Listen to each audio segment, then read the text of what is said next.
Muzivi wenzira yeparuware ndiye mufambi wayo. Makafamba nzira dzese panyika kubva kumavambo kwayo. Makaziva nhongonya dzemakomo nepakadzika-dzika pemadziva. Hapana chatingavanza mupfungwa nemuhana. Samatenga, ndinongedzereiwo ane hanya nemoyo wakachena. Ndoda chiedza ndione anofinyama, ndatarisana nemachena. Uyo munyengeri ane mavara eshato ndiponese. Pamupata wemumvuri werufu ndibereke. Mano emuroi kunyepera kutya dzvinyu. Akasungirira nyoka muchiuno uyo.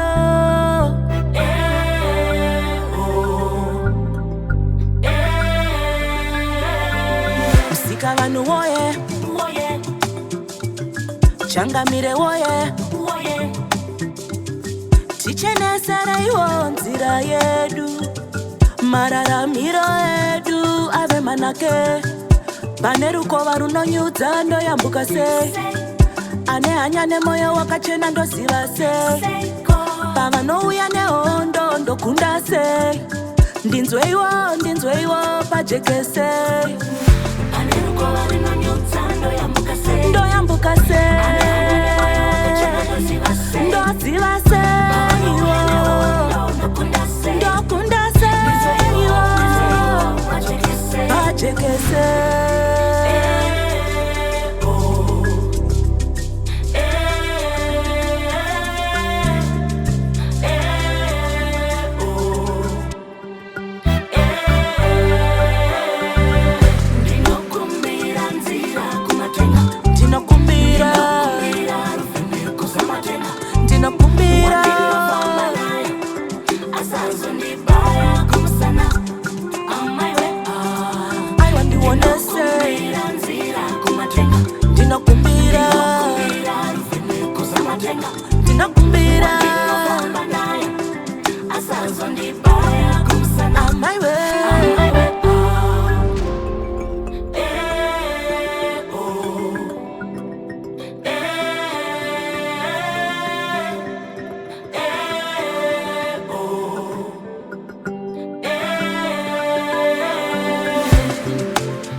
Musandisiya ndiri ndoga famba ineni ndionese.